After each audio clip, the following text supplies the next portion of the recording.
tonight. A Malaysia Airlines flight with 239 people on board, including 4 Americans, has gone missing.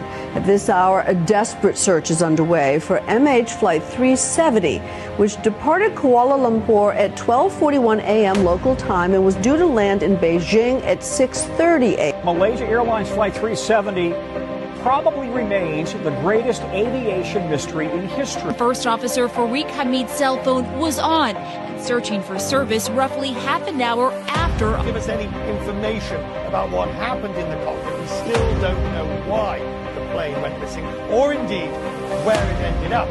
In the search for Malaysia Airlines flight MH370, a source close to the investigation now telling CNN officials have not received any other relevant objects related to the missing passengers. The story of Malaysia Air 370 is incredible. It's a mystery. It's one of the biggest mysteries any of us has ever seen. The wing part suspected of belonging to that missing Malaysian Airlines jet is now in a lab for analysis.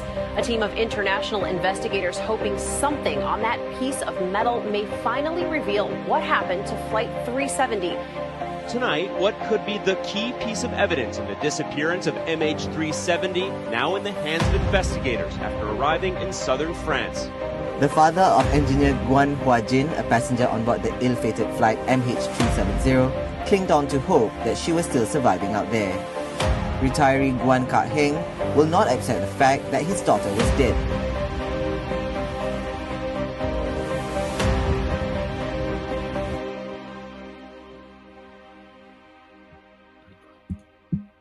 All right, guys, I am here with the renowned and honorable Ashton Forbes. For a lot of you guys out there, you may not even know who this gentleman is. Ashton is probably the premier expert on the MH370 flight. As you guys may be aware, was lost over 10 years ago in 2014, and no one knows what's happened to it. It's a mystery that has never been solved. So here we are with Ashton. Now, Ashton, for those who are not aware, has some very interesting evidence that he's dug up. He's researched the hell out of this stuff. The theories go deep. I mean, they are some unbelievable things that are tied to the missing MH370 flight. Ashton, just start off with, how did you even get into this thing? Yeah, I guess I got to reiterate that because I see people spreading weird lies, claiming that I was leaked the videos. Somebody released them to me. No, the MH370 videos have been on the internet since 2014. We'll pull them up in a minute, but the videos got popular in 2023. So for everyone to understand this, these videos have been confirmed on the internet since 2014, since just weeks after the plane disappeared.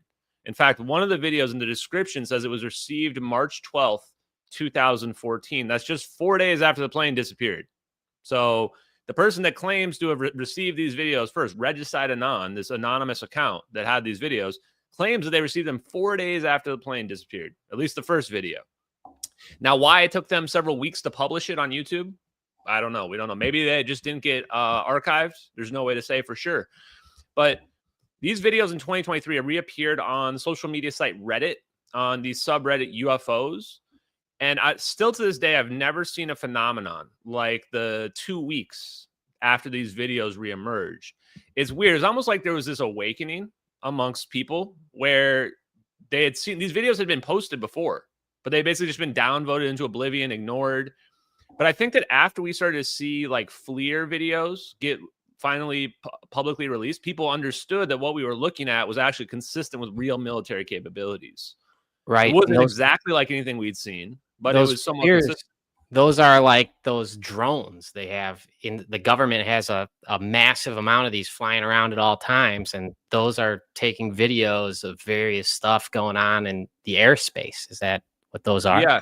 And so these videos are on the internet and they were the only thing that was being talked about on the subreddit for like 2 weeks. Like every post was about them, people trying to debunk them, people posting really good evidence for why they were authentic. And it wasn't just that there was one video, is that there was 2 videos in perfect synchronization. And one is from above, which we didn't know until relatively recently is confirmed to be Gorgon stare wide area motion imagery. This is real military surveillance capability that is still classified to this day, that has never been leaked ever, other than this, as far as we know. And the second video is a color FLIR. We've never seen a color FLIR video either on the public perspective. We've always seen this black and white FLIR, not one that has a color gradient so you can see the thermal changes in the temperature. And we have two videos, one from above, one from horizontal on the plane. And so I started investigating these videos because I saw the way that they were being discredited and attacked, and people weren't trying to solve the mystery. They were trying to make it go away. And so I went ahead and investigated these for the last 2 years. That is the whammy, the Gorgon stare whammy, which initially we thought was satellite, because the video is actually called Satellite Video Airliner and UFOs. So we thought, of course, this must be satellite. Looked up every satellite there was out there, found 2 satellites that were actually right over the coordinates that are in the bottom left of this video. And it didn't make sense for how it could be a satellite, because the satellites are only in that position, low Earth orbit satellites, for like a few minutes at most. And we're looking at a video that's going for, almost a full minute. So it's like, okay, how this would have to be super lucky or what have you. But then once we found out about Whammy, which is a drone flying around above the plane, and it basically just hovers around, takes photos nonstop, constantly taking photos. And it beams that data through a relay satellite, which you see in the bottom left, which is NROL-22, beams it through that satellite to ground-based computers. And those ground-based computers, I'll pull up the video here for you. Okay. Ground-based computers then representation, just like Google Earth, but like with video playback. So if you take a look at this here, you'll see that you're actually watching someone interact with the footage. In the bottom left, you can see the coordinates. The coordinates move when the person moves the screen around. You can see the NROL-22. It's a little bit cut off in the bottom. This is MH370, Malaysian Airlines Flight 370, in the Nicobar Islands, 20 minutes, 300 miles away from the last military radar plot, in a straight line from that location. That right there is absolute proof that what we're looking at here is really the plane. It's really what happened to MH370. It's not a digital representation. It's not somebody created this, not a hoax. That's actually what occurred. And the only reason why people don't believe this, because it should be obvious that this is really the plane and this is what happened to it. The reason why people don't believe it is because what we're seeing in the video. I mean, look at what we're seeing here. We're seeing 3 orbs, for lack of a better term, until we understand the science, spinning around it, and boom, you just see it disappear. And the way this disappears, this is why people can't believe the footage is real, because the clouds don't get like displaced. Like the clouds don't get blown away. There's no explosion. The plane just isn't there anymore. So I'm going to play it again just so people can really get their eyes on this. So I'm just going to kind of skip to the end here in terms of what happened. This was a covert operation. I'll show the second video in a minute, but the reason why they're filming this is because this is a covert operation. That means what we're seeing, these orbs, are U.S. military. So this is a weapon that we're looking at here that was used on the plane. It might not have, its intent is hard to determine, but we can tell just from the footage, just from the circumstances of the footage, that this was leaked military footage of the real operation. Somebody saw this, and for whatever reason, they took it out of a skiff. It got onto the internet. And the only reason why we didn't believe it is because we couldn't believe what we were seeing with our eyes, even though we have two videos. Now, this is important that we can see we're looking down in this, and the person here moves the cursor. Watch the cursor here. It's going to come across the screen. So imagine you're on your computer, and they close the window. They close when the footage is still playing right now. There's still like another minute of black footage right here. So the question is, why is there this black footage for like a minute? It's because they literally just closed the window while they were doing the screen recording. They were doing a window recording, and they just closed the window. So presumably what happened was somebody logged into the system, logged into the Gorgon stare system, and they recorded that. And they went there, they recorded. Somebody had to have that access to record that and then leak it on the internet. So now we've got like a literal story for how they leaked it. And I identified the person that did it. Lieutenant Commander Edward C. Lynn of the U.S. Navy. I started digging up people that had been charged with major crimes. And sure enough, once I run across Edward C. Lynn, his whole background checks out for him to be the guy. So much so that there literally has to be him and couldn't be anybody else. He had the right access, the right capability. They were saying that he was leaking weapons secrets, nuclear weapons secrets. His lawyer said that the footage or that the classified information that he was responsible for leaking was on the internet. And you're like, come on, guys, let's go. So I reached out to him. I called him a couple times. I actually called him on stream earlier this week, just a couple days ago, or yesterday even. Actually, maybe it was Monday. He will not return any of my phone calls. He won't even pick up the phone. I called his lawyer several times, left messages. His lawyer won't call me back either. None of them will call me back. I tried to track this guy down as much as I could without like literally going up and going to him. And I think that he deserves to live in peace because I don't think he intentionally was trying to harm national security. That's just my opinion. But at the same time, like, come on, man. These videos are so huge. Look at what we're looking at in the videos. Like, this is the biggest, not only just the biggest aviation mystery ever, but it's literally the biggest cover-up of technology ever. I mean, if we have technology that has, you know, these plasma orbs, and if you can play the second video here, these plasma orbs are, it's a thermonuclear weapon. This is a fission trigger for a thermonuclear device, and the plane is loaded up with lithium-ion batteries, which is a fusion payload. In fact, it's only one of 3 aneutronic thermonuclear fusion payloads that are possible is lithium. So this is something where I get why they're covering it up. I get why they're hiding it. But at the end of the day, like the technology that we're seeing, this is plasma fusion propulsion is what these plasma orbs are. That's why you see these lines coming out of them.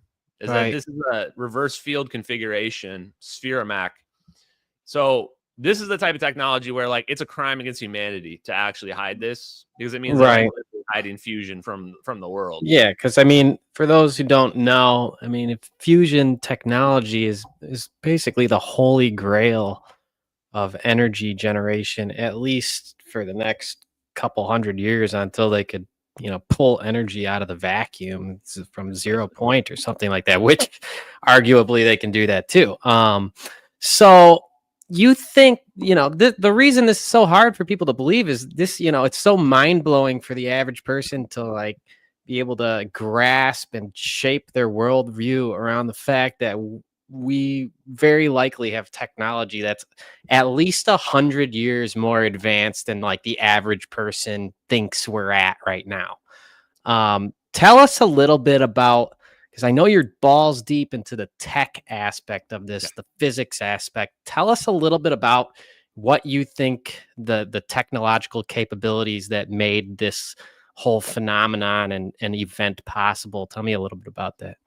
Yeah, I think this came from the H-bomb, hydrogen bomb, fusion bomb. So it took a while to like really figure out what these orbs are. For a while, I thought there's no way I was ever going to be able to figure out what these plasma balls are. You know, and I was digging through it, trying to figure out, you know, what could this possibly, where could it come from? Researching everything in the UFO community, everything from the science, engineering perspective. And ultimately what I've determined is I think that a lot of these, I don't even know if it's really conspiracy theory, but the history and the lore around like the Nazis and the Project Paperclip stuff going into the A-bomb and then us developing the H-bomb. So A-bomb is what we would think of as like the Hiroshima, Nagasaki, you know, big boom. And what the scientists were trying to do during the Ripple project in the late 50s and early 60s was they were building a thermonuclear device, which is takes your fission bomb, which is your A-bomb, that detonates an H-bomb, which is the fusion payload. And they were trying to remove the neutrons. So what does aneutronic mean? Aneutronic means no neutrons. What do neutrons mean? And by the way, I had to figure all this stuff out. I didn't know any of this beforehand. Neutrons are the heat that gets released.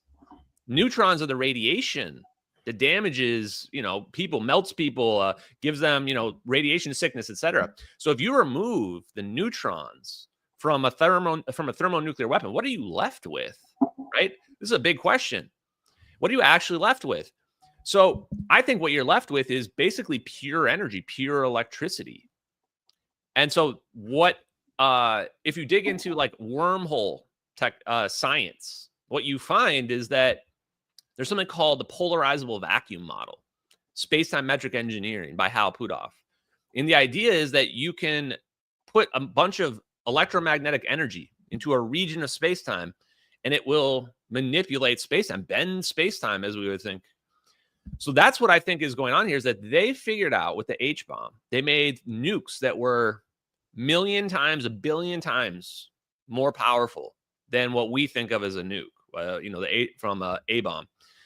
And from that, they manipulated space-time. They found out that, oh, wow, we're actually manipulating space-time with this. And so then they just hid it since then. And the strongest evidence, in my opinion, and you guys can look this up yourselves. Everything that I've done is open source. Nobody's leaked me any secret classified information. You can look up the classifications for thermonuclear weapons. You can actually look up what are the actual codes that they give when they use nukes, or when a nuke is written up in a classified report. They call them the Sigma categorizations. So I was like, okay, Sigma categorizations. Well, what are they? You can find the document. I found the one from 1980 that was relevant up until 2011 when they redid all the categorizations. And number one, Sigma 1, is something called magnetohydrodynamics. It actually says hydrodynamic or nuclear are the weapons. And so anything related to those is classified under Sigma 1. Hydrodynamics, aka magnetohydrodynamics, is the control of plasma with magnetic fields. That is like straight up, that's what the basis of fusion is. Fusion energy. And if you look up the restricted data, which is something I'd heard Eric Weinstein talk about, that's actually listed in the classification of thermonuclear weapons, restricted data. And it says anything that can generate energy, any material that can generate energy related to thermonuclear weapons is classified under restricted data. Right. Which basically means that fusion is classified. And one that goes back to like the Nuclear Secrecy Act back into the 1950s, doesn't it? Where they were able to create this Atomic Secrecy Act of 1948, yes. 1954. Yep. Yes. And you also find the Invention Secrecy Act was also around the exact same time. I don't think this is a coincidence. Sigma 11, that's the other one my eyes opened up a lot, because I read a full physics textbook on the physical principles of thermonuclear weapons by Friedwart Winterberg, who's a literal Project Paperclip scientist. We literally brought him over from Germany in 1950 something. And so I read his whole textbook from 1981. And I was 100% convinced that what I was looking at as a thermonuclear weapon after that. He's talking about using plasma as the fission trigger, talking about a polyhedral configuration, which is a perfect equilateral triangle, just like the orbs are. And Sigma, and the very front page of it, the very front page on the cover in the bottom right says, the secret inertial confinement fusion is the secret to unlimited green energy for the world. Just says it right on the cover. So what is Sigma 11? Sigma 11 is inertial confinement fusion. Wow. And now I'm going, holy crap. We have literally DOE labs that are doing inertial confinement fusion, but they don't use plasma. They use lasers. And they use lasers to implode little pellets. Implode the pellets, not explode them. To implode them. And then I'm going, wait a minute. What if we use plasma to implode an object like the lithium on board that plane? Would that be powerful enough to literally manipulate space-time to produce what we would think of as a wormhole? I think the answer is yes. So that's where I think the history of the sciences and when it was kind of covered up. But it's not even really, it's hard to even say that it's covered up. I mean, yes, obviously they're hiding this. But I absolutely am sure they have legal protections over it. It's being legally classified for national security, so that even if it were to be exposed, I don't know if anyone would even go to jail. Because do you think they're using this within military applications currently? Because that Lockheed, they came up with that new plane. They actually lost money making it, and they're like, this has magical. Do you think it's in use currently?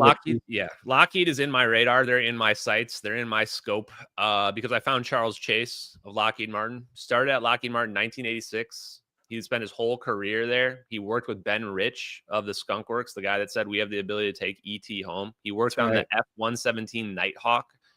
And so he knows all about electromagnetics, electrodynamics. And he's the one that literally convinced the Lockheed Martin CXOs to build a compact fusion reactor. And it went dark in 2018. That's right. And then you guys can look up his resume, because he started his own, he retired in 2018. He was the leader of the Revolutionary Technologies Division of the Lockheed Martin Skunk Works. His job was literally to go and find all the obscure science that they could use for a strategic advantage. That was literally his job. And he built this compact fusion reactor, and it went dark, and everybody's been wondering since 2018 what happened to it. And in his resume, literally says not only was he the guy that convinced the Lockheed, the CXOs to do this project, but he says that it's successful and it's breathing on its own. Direct quote. So yes, Lockheed Martin has plasma fusion propulsion for sure. My guess is that I think that like those orbs are actually drones, and what looks like a plasma orb is actually just plasma encasing something inside of it. Could just be like a tube, like an engine, basically. Could be more complicated than that, but doesn't really have to be. And so those are drones. I even think they're being deployed from a submarine. And what was crazy about that is Trump, just the other day, was saying that once Russia said the N-word, nuclear, we automatically sent an undetectable submarine off the coast of Russia that was loaded up with weapons, you know, on it. And it makes me wonder if like that's not exactly what those things are, right? And they are undetectable by radar because the plasma bubble basically scatters any radar beams that would hit it. And they can be transmedium as well. I mean, you saw how that plane vanishes like it's going through a mirror. Those orbs can basically just go through any medium like it's not even there. And that's actually what, when they were building hypersonic spy planes, they used a plasma sheath in front of the plane, because the plasma sheath reduced the drag. Right. So now you're like, oh, well, what if I totally encase my object in plasma? Now there's no drag at all, no friction, no inertia. Now I can just float like a bubble around.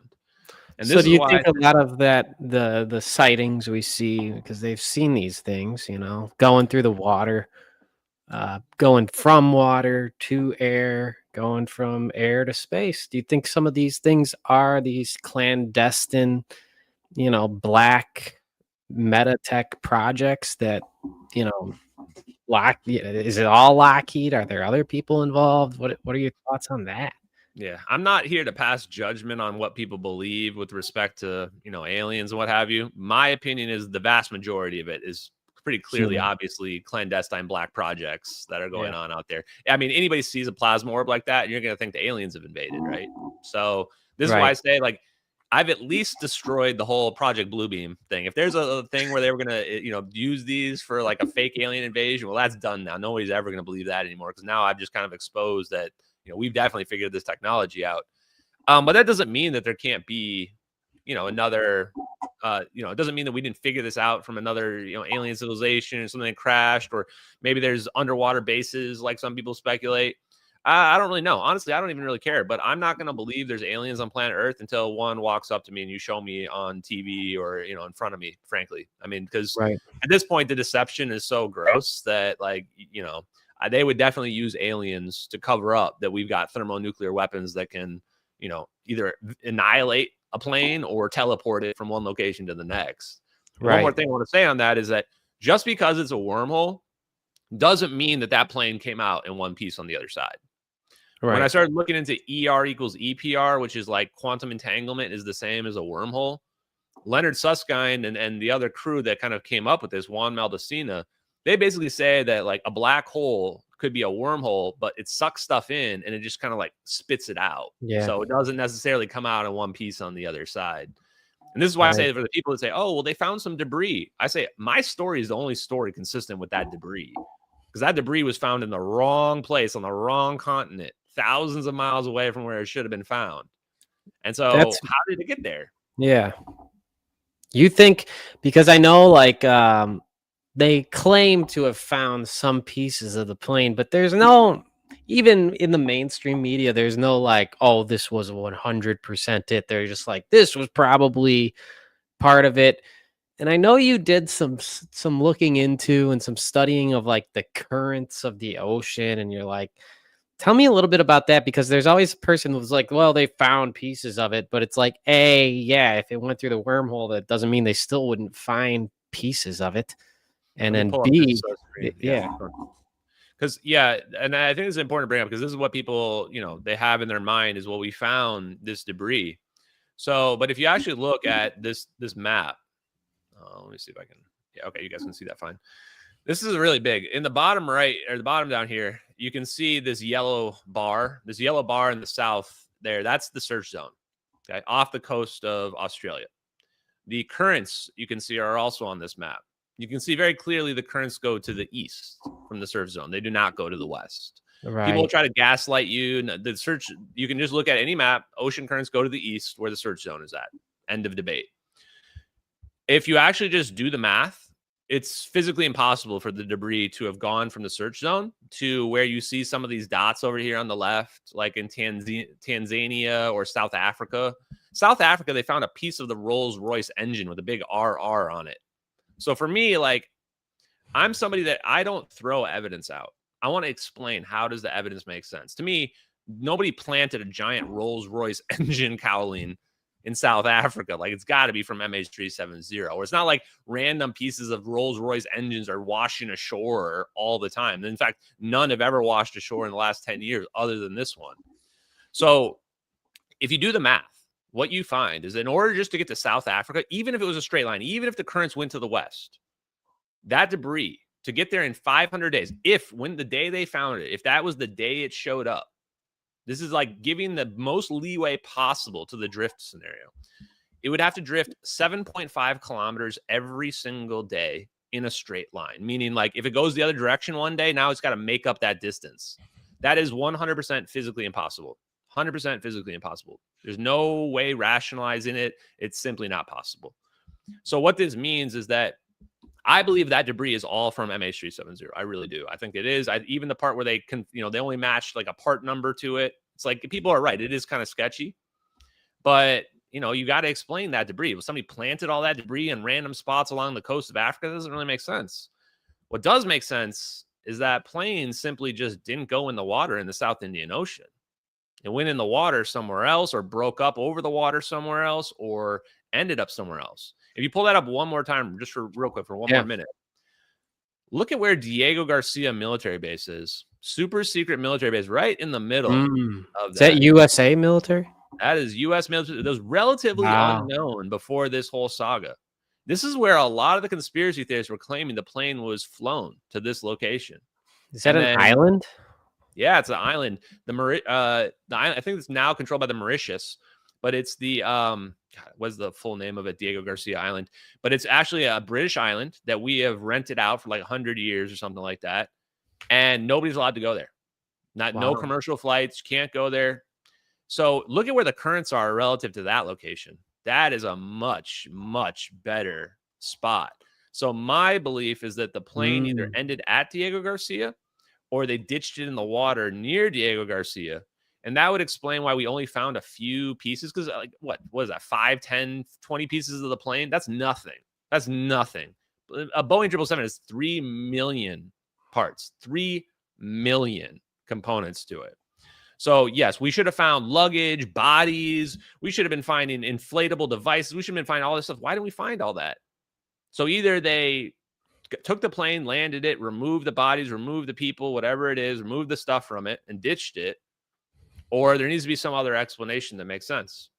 I would say if we are going to search in the water, then we need to be searching near Diego Garcia in the water. And that's my opinion. The other last thing I'll say is on it is that there's a couple other things that corroborate that. Is that there was a sighting in the Maldives where there was like 15 islanders that saw the plane flying to the south in the early morning hours.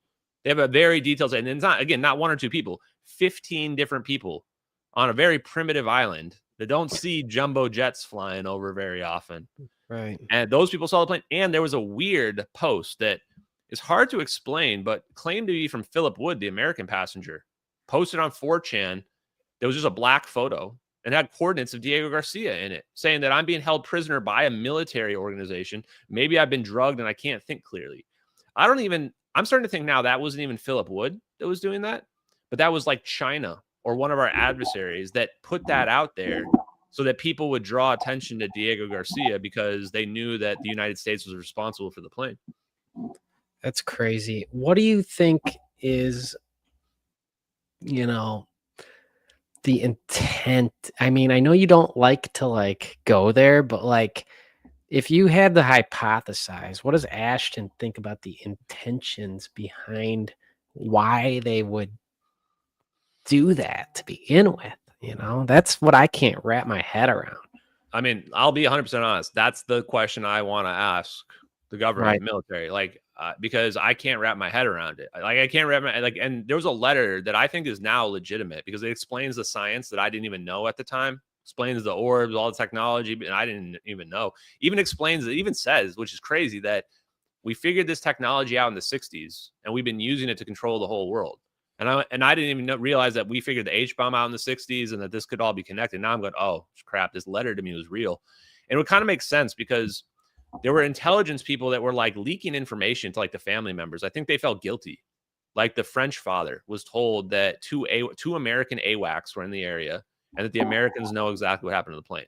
Whoever leaked that to Guillen Watrelos, that was legit 100%, because we know the two AWACS were in the area. There were two drones, one above the plane and one watching the plane. So we know that was legit. And that letter says that they planted the lithium-ion batteries on the plane, these dangerous lithium-ion batteries that they only admitted to weeks after the plane disappeared, after they had built up the cover story. That's the fusion detonation device on the plane. And the letter basically says that this was espionage, that China was trying to take these semiconductor engineers that were connected. They were, defense contractors working on superconductive microchips, which is probably really advanced technology they use to for electronics to keep it super cold because superconductivity doesn't heat up at all. Right. So they were presumably working on some advanced technology that we weren't about to let to go to China. And there are these 20 people, way too many people on the plane. There's even a Russian GRU report, might be real, might be fake, but it's out there, that claims that Russia was tracking this and they knew that China was going to divert the plane. And that for some reason, the U.S. Navy or United States stepped in and prevented it from happening. And that's what I think happened. I think the CIA knew that the Chinese were going to do this. And they set up this crazy elaborate op that is similar to like what the Mossad did to the Hamas pagers. Where the Hamas pagers, they infiltrated the supply lines, blew up like hundreds of people at the same time, right? That's a very sophisticated operation. Right. That's the kind of operation I think that the CIA basically did to MH370. And they would have easily gotten away with it if those videos hadn't leaked on the internet. If those videos didn't leak on the internet, nobody was ever in a million years going to figure this out. No one was ever figured it out. It was a huge, I remember, because I follow a lot of the stuff on Reddit. And then at the time I was, a big Reddit guy. I can't stand it anymore, by the way. But yeah. But it was a massive, when those videos came out, it was just like a phenomenon. Like everyone was just like trying to figure the fuck out like whether these are real or not. And then they at one point they're like, well, the explosion matches some fucking explosion from a video game like made in the 90s or something like that. And at that point, I was like, this is almost too much for me. It was almost like in my mind, it was like easy to just be like, okay, that explains it. And I disengaged, because I'm just like, and I'm into this type of stuff too, but I'm just like, that seems like a good answer to me, That's what they wanted, Like, tell me a little bit about how that didn't actually because I remember I started watching your videos and I'm like, oh shit, this guy opened it back up, so yeah, that was why. That's exactly what they wanted. If you actually, because you were there, you watched, right? Like they had actually tried to claim that it was a supernova before that somebody used a supernova effect. And then after that, they claimed it was an ink blot. You guys can still find these posts on Reddit. They said, we're 100% sure they used an ink blot effect in here. And it was weird to me that they kept attacking the zap. Like they weren't attacking the rest of the video to delegitimize it. Right. Because you're literally watching a camera operator zoom in on the plane. You can see the shake happen. It's clearly real. There's no way to debunk that. There's no way to debunk a color FLIR video. So they just kept attacking the zap, because that's the thing that people couldn't get their minds around. And this really felt like a counterintelligence operation to me, because it's dishonest the way they did it.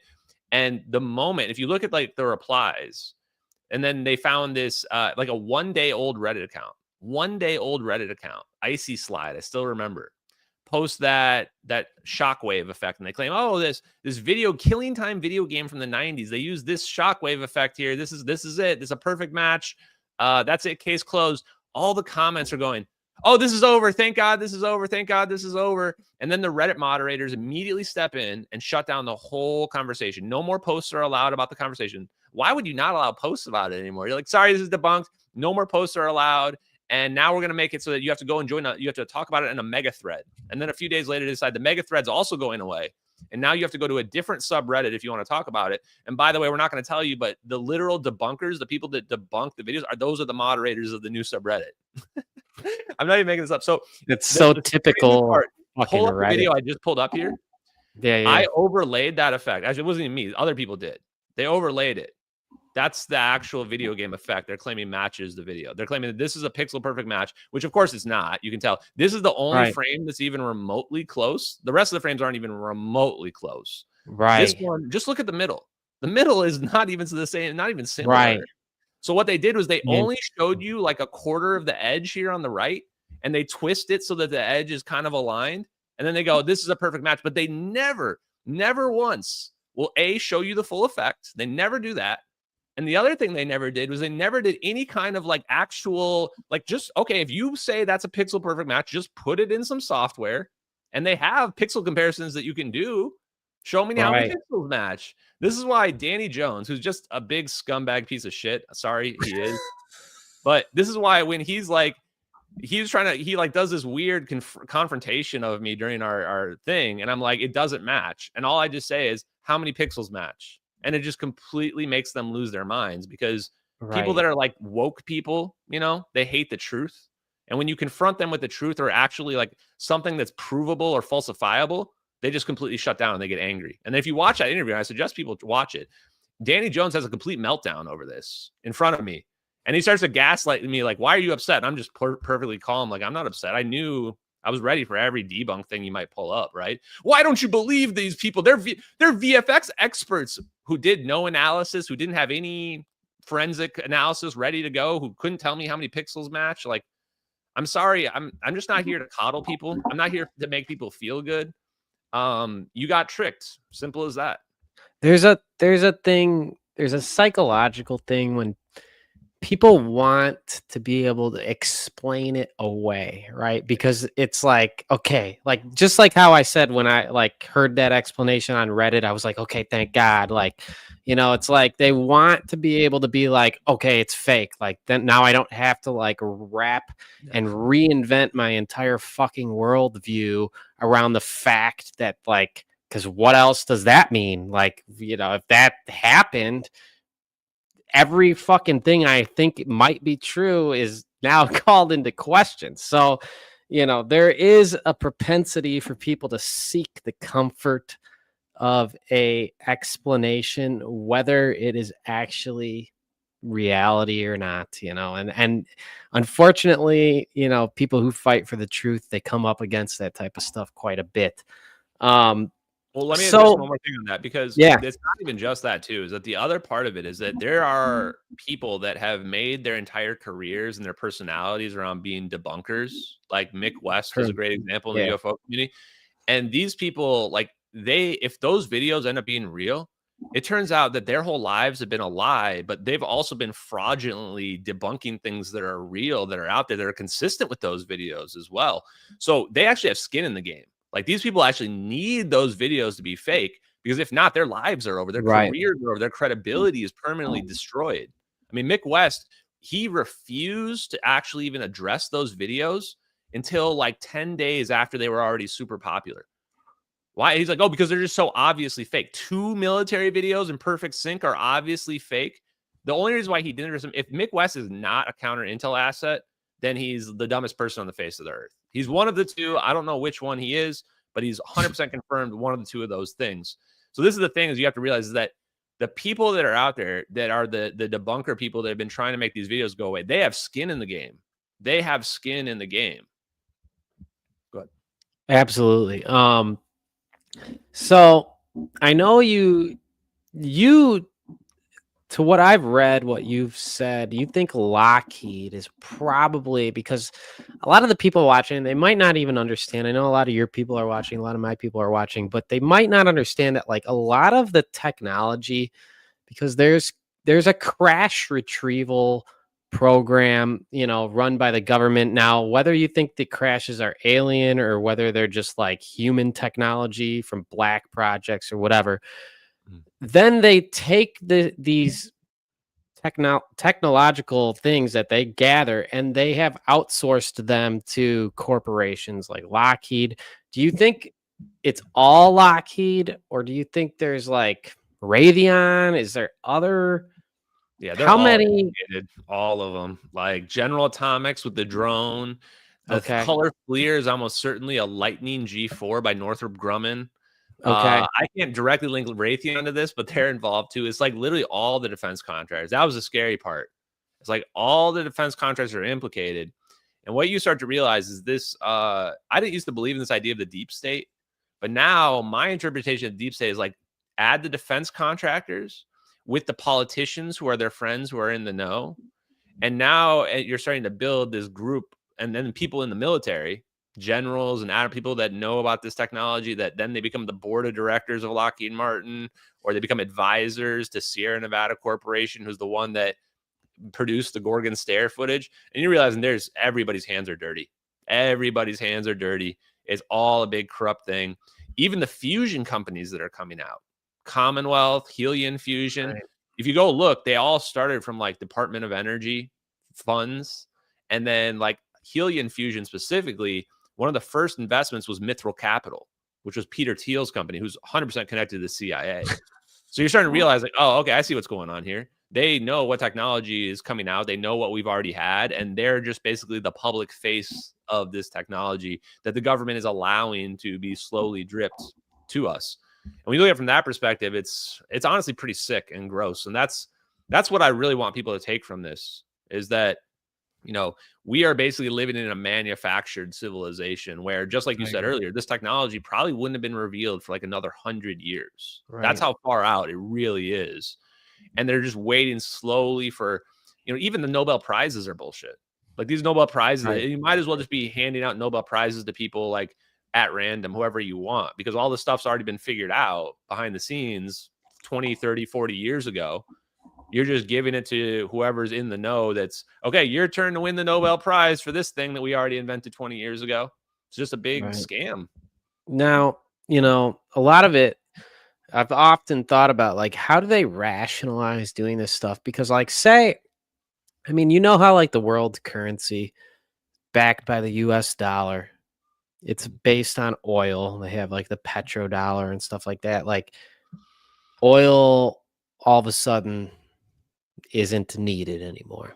We have fusion. We have ease. You could put one of these fucking things in your house and run all, everyone's energy needs taken care of literally for no money whatsoever. Do you think that's a big motivation of the secrecy of this stuff, is the fact that like it would totally like upend the power of the United States when it comes to like that type of stuff? I mean, there's multiple reasons. So military is probably my number one thing that I would say is the strategic military advantage is the number one reason why it's kept secret. It's national security, right? Is that it's a strategic adversarial advantage, or advantage over our adversaries, Russia, China, etc. The reason why Trump can go on TV and say nobody can detect our submarines and nobody's allowed to say the N-word except for us. You don't say that unless you've got a Trump card that can, no pun intended, that can, take a nuke and wipe it out of the sky or teleport it back onto somebody, something crazy like that. So that's number one reason. Number two reason is the economic reason that you just mentioned, which is it's the end of, there couldn't be a bigger scam in this world than climate change. We've literally got fusion unlocked, which is the end of coal, fossil fuels. It's the end of solar and wind too. It's the end of all current forms of power. Goodbye. Everything is obsolete because aneutronic fusion. Remember, we said aneutronic fusion is no heat being removed. Do you know that almost every single form of energy is basically just boiling water to make steam to then spin a turbine? Even nuclear energy is that. Yes, even nuclear energy is that. Aneutronic fusion is direct energy conversion.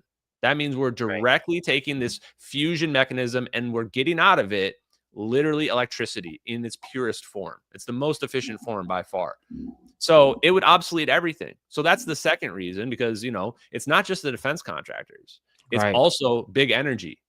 And I think that these compact, you know, nuclear reactors they're talking about too, I would really love to take a look at the schematics on how those are working too. My guess is they're bleeding into some of these technologies and they just call it a compact nuclear reactor. Don't think about how it works, right? And who cares? The third reason, though, is the psychological aspect, literally collapse of civilization. And I discounted this a lot, but now in the last 2 weeks, I've been talking, or last 3 or 4 weeks, I've been talking about politics a lot. And I have just seen noticed. Yeah, people have noticed. Yeah, everybody's noticed. People are literally insane. People are literally losing their minds at a rate that I could not have possibly believed. And if this technology comes out, you said it earlier, right? Like, people can't wrap their minds around it. They need to not believe that it's true. You know, I mean, and I see people asking Grok, which is crazy. People have such bad AI psychosis at this point. Like, people are like, Grok, is this real? Grok is AI can't tell you the truth, man. AI cannot, you know, it's not a thing that just is out there that can figure secrets out for you. It's literally just a database. That's all that it is. It's just a database that pulls information. That's all. What's going to happen if those videos come out? People are going to like literally commit mass suicide. I'm not joking. That's just literally what will happen. People will lose their minds. There will be massive unrest.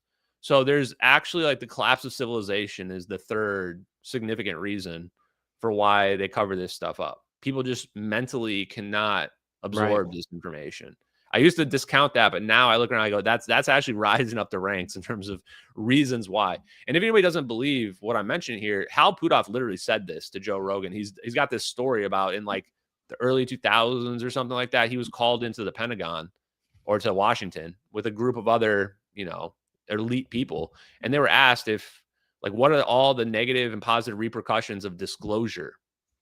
And they all came up with negative answers at the end, that they're just not going to be allowed to happen. They just decided it's not going to happen. And these were the reasons. These are the reasons. They do it out of a sense of like, and I'm from their perspective, they're not wrong in a way either. That's the tough part to grasp, is like they're, you know, they justly in a way feel like if this were to come out, like, would it help people? Like, does releasing literally we have free energy, like, does that actually help? That's a big, I mean, I'm sure you've thought about this a lot too. Absolutely. Yeah, so does that help? I mean, I think they look at our civilization as a manufactured society, and they've got a, you know, 20, 100-year plan for like, oh, okay, we're going to let this come out, you know, over a slow period of time. And then they make those decisions. And to me, I find that disgusting. So, but I agree with them that their rationales. That's why the position I'm in, it just kind of sucks, because it's like, nobody can believe the videos are real, and they probably won't for a long time until the science catches up to a degree where people can finally wrap their minds around it, which is going to happen, and it'll happen in our lifetimes, but it's going to be a while probably. And then B, it's like, I agree that this is a national security thing. I get that, and people are going to lose their minds, but at the same time, like, do we want to be free? Do we want to be free? Yeah, I want to be free. Yeah. Like, that's the question. You know, that's really what it comes down to. Do you want to be free, or do you want to be in a petri dish with the powers that be, you know, deciding how you get to evolve and what you get to know and all that type of stuff? You know, it's a very deep philosophical question. Another question I had that I really wanted to ask you, some of these companies that are coming out with like, we're messing around with neutronic fusion, or like the what is it, lattice confinement fusion, you know, do you think those people are legit, or do you think that's just like, hey, we're trying to like get this out there a little bit, but we can't, you know, what do you think about those companies? Well, I'll say that I've been in David Kirkley's replies, who's the CEO of Helion Fusion, who's doing the neutronic fusion stuff. And I've watched his videos. Like, I don't think he expected someone would figure this stuff out, because now I watch his videos, I'm like, dude, this guy knows way too much, man. And so I've been in his replies, kind of trolling him here and there, and he won't respond to me. He won't follow me back or anything. He won't say anything at all. And I dug up like the other founders, and I find out that one of the other founders, John Slow, was literally working with NASA, with Richard Eskridge of NASA, on plasma fusion propulsion. Like, wait, what? So I'm like, okay, something's going on here. These guys know. And so, yeah, they definitely know. And I mean, Helium Fusion got a huge contract with, I think they're the ones that got the Microsoft contract. So they're literally building these AI data centers. These massive data centers are going to be powered by fusion power. And it's just, it's in the news. I mean, you can just read it. People just don't really get it. It doesn't sink into people's minds, I guess, what's going on here. But they got to make it seem like, hey, we just fucking figured this out. That's going to be the awkward part, right? Because they're going to be like, oh, we've got this AI data center. It's got a super intelligence being powered by fusion. And people will be like, wasn't the Ashton Forbes guy saying that on like hundreds of podcasts for like 5 years and years? Like, it's going to be really awkward, right? So that's my goal, is to make it as awkward as possible. And also so that like when Helium Fusion finally goes IPO, that IPO just goes through the roof. Like everybody's trying to put their money in there because they now know, because I'm just basically exposing that they've basically been given inside information, unfair advantage. Now, the flip side of that is theoretically they could get sued out of existence, because if they did get an unfair advantage, insider information from the government, then all their competitors can sue them. Right. And this is part of the reason why they also don't release the information, because Lockheed Martin and the other defense contractors, if Lockheed Martin was given favorable, preference from the government, their competitors can sue them out of existence. Right. So that's the other part, is that, I mean, it's just such a sticky situation, man. It's one of the reasons a lot of the stuff probably hasn't come out, is because if, I know you don't necessarily subscribe to like the alien tech part of it, but like, yes, if the government did recover some shit and like they were like, hey, like, this is the legalese behind us having this is like too fucked. Like the Congress is snooping around. Like, here it is, Lockheed. That would be like an asymmetric advantage to Lockheed, and like the legal stuff behind that. They're like, well, no one can know about that. We were just given technology that's potentially 100 to 1,000 years beyond what we have, and we've developed literally products based off that have made us the leading defense company in the world, essentially. Like, there's so much problems with the fact that this has been kept secret. Ashton, we are coming up. Yeah, we got about 10 minutes. So let me brief on that for a second. If I had to roll the dice, if you forced me to put a bet on where it came from, I'd probably say that, it didn't have earthly or it didn't have human origins. Or maybe really what I think is that, it doesn't even have to be alien. You could have just done, what if there was a civilization on this planet like 1 million years ago, and we dig something up and it's like super advanced technology, and we're like, oh, and maybe that civilization wiped themselves out, because like this technology is dangerous as hell. Really, Atlantis is a legend, stuff. Something like that, right? Yeah, so, and if that happens, that's the same liability, right? Like, you got some super advanced thing and you were given the inside information on it. And Lockheed Martin is technically not. They're a private company, so they shouldn't be getting preferential treatment in that sense. So yeah, they could be absolutely screwed. So I would say, if you force me, I would say probably that's where the origin is. But the science definitely goes back far enough to that we could have developed this naturally from Einstein's general relativity, from Kaluza-Klein's, ether dimension, extra dimension, to the A-bomb and nuclear weapons. Like, you can make a pretty good historical reference all the way back.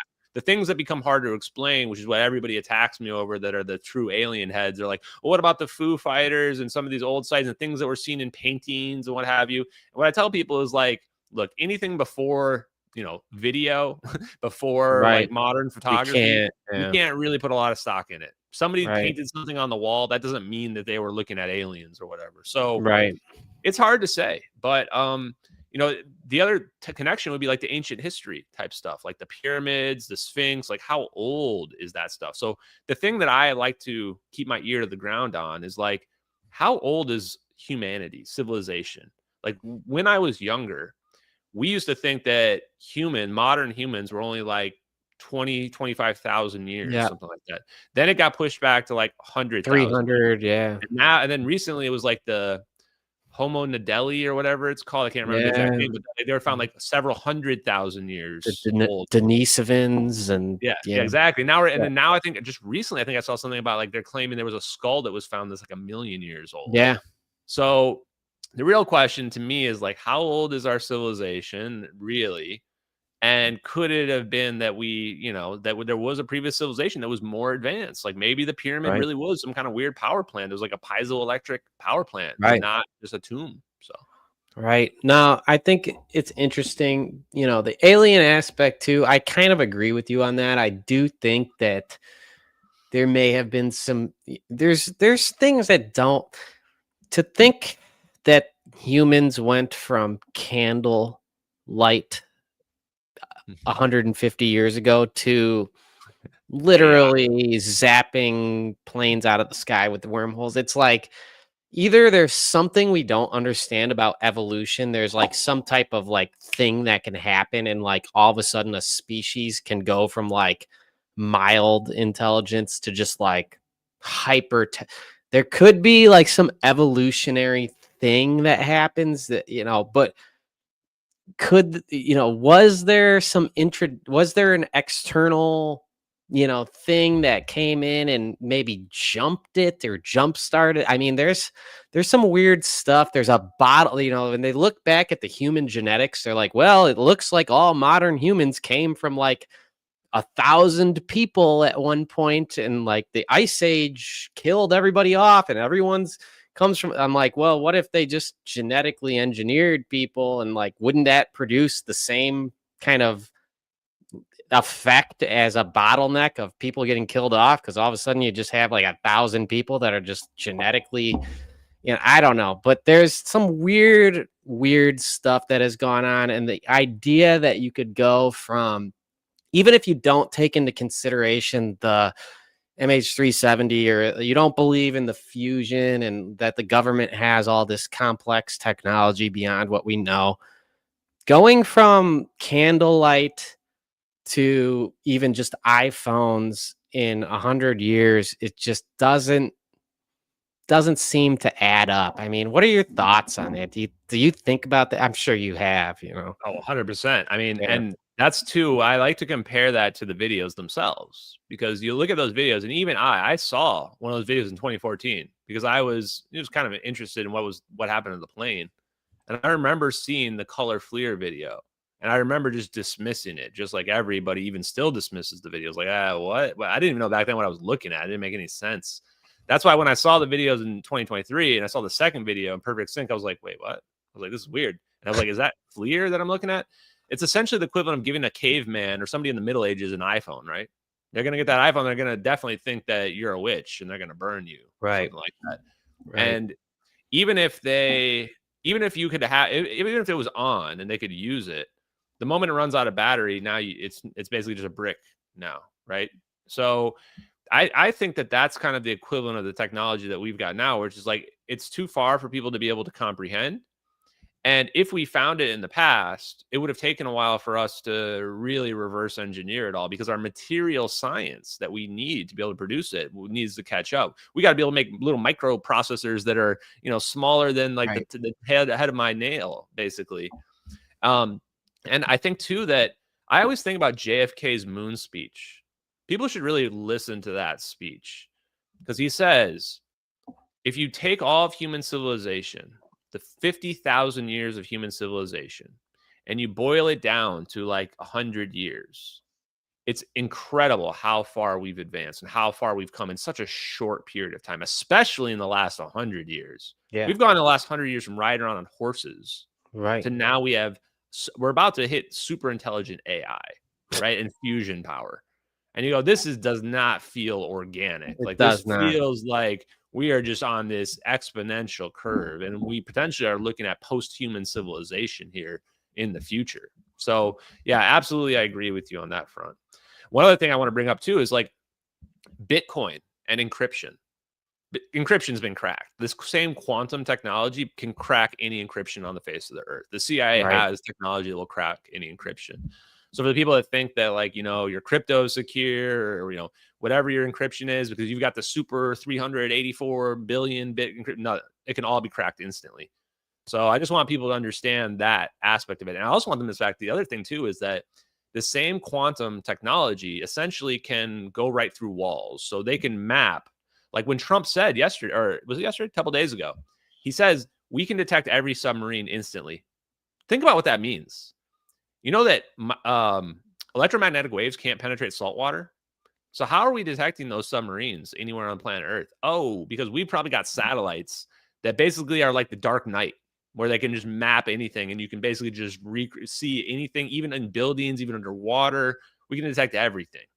So that's the level of technology like our intelligence apparatus, the United States intelligence apparatus, has access to.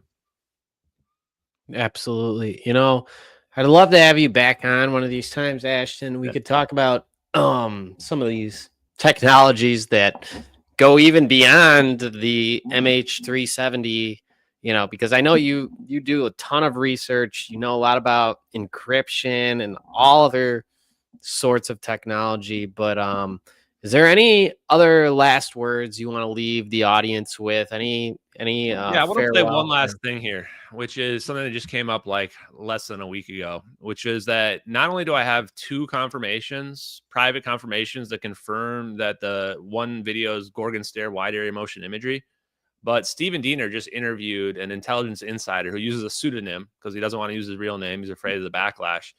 And if you play this clip, he said this, which I thought was really, really interesting. This is a good way to end it, I think. Asked, could you elaborate on what's the Gorgon stare that Ashton Forbes has spoken about both on social media and here on the show? I haven't had Ashton on here in a while, but the last time I did have him on, he spoke about that program, Gorgon stare, and basically wanting to know, can you tell us a little bit more about what that is and why it would be so secret?